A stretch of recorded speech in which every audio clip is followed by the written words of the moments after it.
এই এলাকার মাদ্রাসায় কত বছর সে চাকরি করেছে, তার যোগ্যতা আপনারা দেখেছেন, তার অবস্থান আপনারা দেখেছেন। এই ধরনের লোক যদি সংসদে যায় তাহলে তো আমার মন বলছে দুর্নীতিবাজরা দুর্নীতি করার সাহস পাবে না, তাদের নরকে টিপে দেওয়া হবে ইনশাআল্লাহ।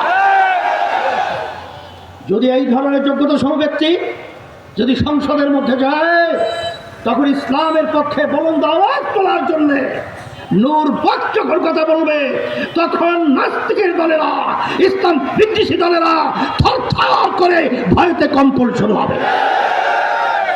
সেই হিসাবে আমি বলবো যে আমরা বহুবার ভোট দিয়েছি, আল্লাহ কবুল করলে আরও দিব, কিন্তু ইসলামকে পরীক্ষা করে আমরা দেখি নাই।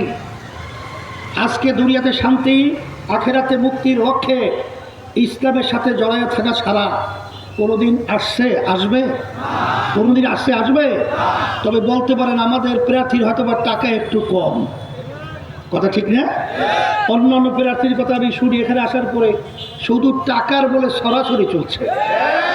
আমি বলবো, আমি তখনই বলছি যে আল্লাহর রহমতে কুড়িগ্রামের মানুষ, বাংলাদেশের যারা দিনদার, দেশকে ভালোবাসে, যারা মানুষকে ভালোবাসে, তারা কোনোদিন টাকায় গরু ছাগলের মতো বিক্রি হবে না।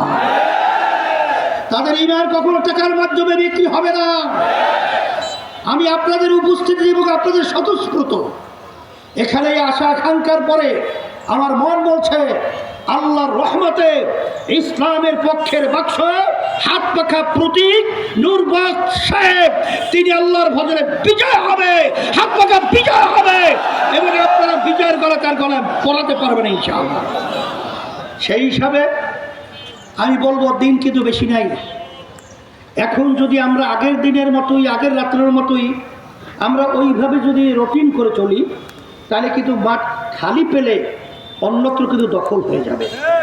এই জন্য আমি বলবো বিরামহীনভাবে এই ইসলামকে বিজয়ের জন্যে, হাত পাকা প্রতীককে বিজয়ের জন্যে আমরা আমার ভাইদের কাছে যাব, আমার মা বোনদের কাছে দাওয়াত পৌঁছাবো, আমার মুরব্বীদের কাছে যাব, সম্মানিত উলামায়ে কেরাম ইমামদের কাছে যাব, সবাইকে বলবো আসেন হাত পাকা প্রতীক, এখন ইসলামের পক্ষে একটাই বাক্স, সেই বাক্সটার নাম হলো ইসলামী আন্দোলনের বাক্স, হাত পাকা প্রতীক। এই দাওয়াতটা পৌঁছিয়ে আমার ভাইদেরকে হাত ধরে হোক, বুঝিয়ে শুনে হোক, যদি প্রয়োজন হলে পা ধরতে হয়, তারপর পা ধরার মাধ্যমে তাদেরকে ইসলামের পক্ষে, হাত পাকা প্রতীকের পক্ষে ভোট আমরা দেওয়ার জন্য চেষ্টা করব। কে কে রাজি আছেন হাতুড়ে দেখেন, সবাই হাতুড়ে দেবেন। আল্লাহ দেখো, আল্লাহকে কবুল করে নেন, আল্লাহকে কবুল করে নেন। সেই হিসাবে আমি এই হাত পাকার শান্তির প্রতীক আমি নূর বক্স আমাদের প্রিয় প্রিন্সিপাল সাহেব হুজুরের হাতে আমি আপনাদের সামনে আমানত হিসেবে রেখে গেলাম। আল্লাহ রাব্বুল আলামিন যেন হাত পাকা প্রতীকের প্রার্থী নূর বক্স থেকে যেন আল্লাহ বিজয় দান করেন, এমপি হিসেবে আল্লাহ কবুল করেন, এবং আমার ভাইদের মা বোনদের যে আশা আকাঙ্ক্ষা আল্লাহ কষ্ট যেন এর মাধ্যমে আপনি সব দূর করে ব্যবস্থা করে দেন। রব্বানা আতিনা ফিদ দুনিয়া হাসানাহ ওয়া ফিল আখিরাতি হাসানাহ ওয়া কিনা আযাবান নার বিরহমাতিকা। এই দিন যাই সামনে সাথে